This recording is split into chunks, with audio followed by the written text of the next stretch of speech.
the new covenant is necessary because we need a high priest who can offer a sacrifice, not here on earth.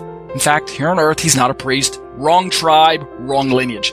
But we need a priest who can not just offer sacrifices here on earth, but can take our offering in behind the veil, right, where only the high priest can go anyway, type in shadow. Yeshua's the high priest. He can go behind the veil, and he can approach the mercy seat with an offering that is eternal, not an offering that's going to be repeated year after year like the Yom Kippur sacrifice. We need a high priest who can take our sacrifice to the very throne of God, to the heavenly tent, the heavenly altar there, and offer a sacrifice that is once and for all time, and once for all those who are being brought into this relationship with God, but primarily once and for all time in the history of mankind. And in this once and for all time, he does something that the earthly animals, the shadows, can't do.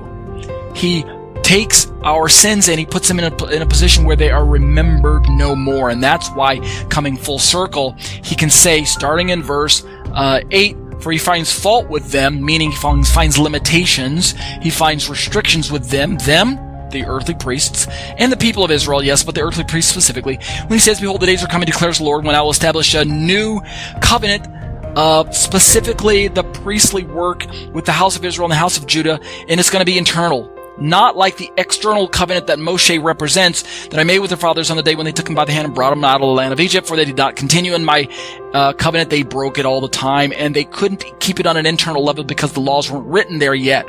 So I showed no concern for them, declares the Lord. For this is the new covenant that I will make with the house. I'm adding the word new there because that's the context. What I'll make with the house of Israel after this is the internal covenant. I will put my laws on their minds and write them on their hearts, right? It's internals, which means it doesn't have to replace the external one. Simply, it's a change from the inside out. I will be their God, they'll be my people. And then here's the next two verses. That is the fullness, the focal point, the crescendo, right? The writer's building up to this crescendo as I'm drawing my commentary to close. And they shall not teach everyone his neighbor and each one his brother, saying, know the Lord, for they shall all know me, from the least of them to the greatest. Here we go. You ready for it? The fullness for, right, this new covenant, this internal covenant, which doesn't replace the law of Moses, but is the fullness of the high priestly work of Yeshua, bringing our sacrifice to the very throne of God. What happens? I will be merciful towards their iniquities, and I will remember their sins no more. The new covenant is necessary because we need a high priest who can bring our sacrifice to God so that he no longer remembers our sins, so that we have full assurance and full heart cleansing and full cleansing of the conscience. That's why we need a new covenant. We need the high priest who can do that. And there's only one high priest in all of Israel's history who could do that, and it's Yeshua. No earthly high priest can accomplish this. He's restricted to the earth, but Yeshua transcends all that. He goes above that. He doesn't replace it. He simply changes it from the inside out so that there's a change on the inside.